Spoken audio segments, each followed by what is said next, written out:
Buenos días, profesores y compañeros.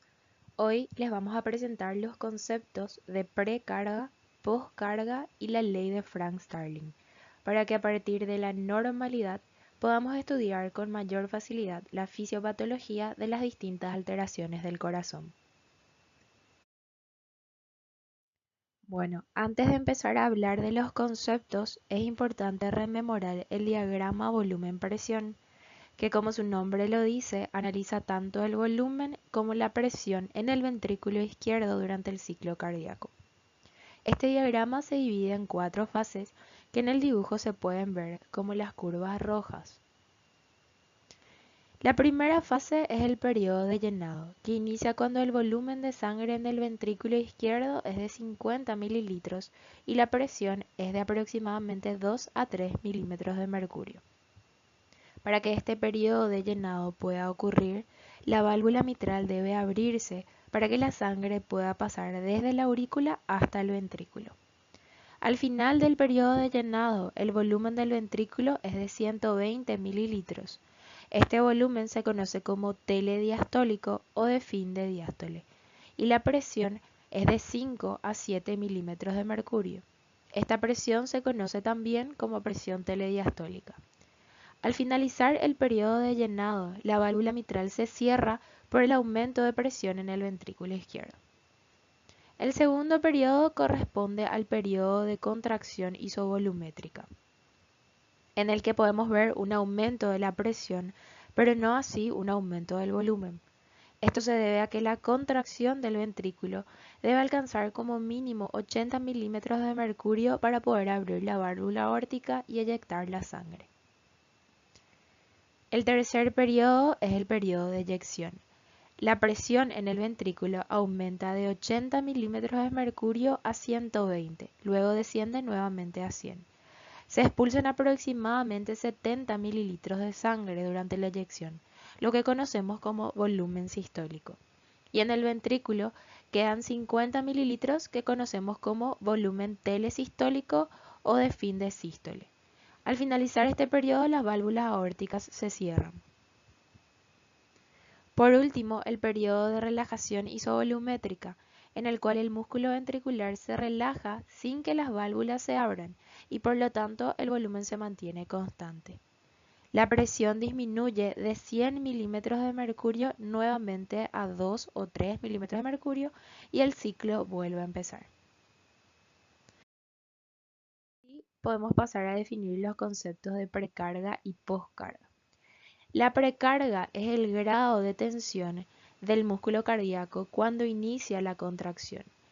Es considerada igual a la presión o volumen telediastólico, que como vemos en el diagrama presión-volumen es de 120 mililitros o 5 a 7 milímetros de mercurio. A su vez, la precarga puede estar determinada por varios factores, como por ejemplo el retorno venoso, o sea, la cantidad de sangre que vuelve al corazón, la volemia, la función auricular, la distensibilidad del ventrículo y la frecuencia cardíaca. Por su parte, la poscarga es la presión a la que se tiene que contraer el ventrículo para poder vencer la resistencia vascular periférica. También se puede considerar como la presión que se opone a la eyección de la sangre. Corresponde a la presión sistólica o a la fase 3 de la curva. A veces se considera también como la resistencia vascular periférica. Depende del grosor de la pared miocárdica y de la resistencia vascular periférica.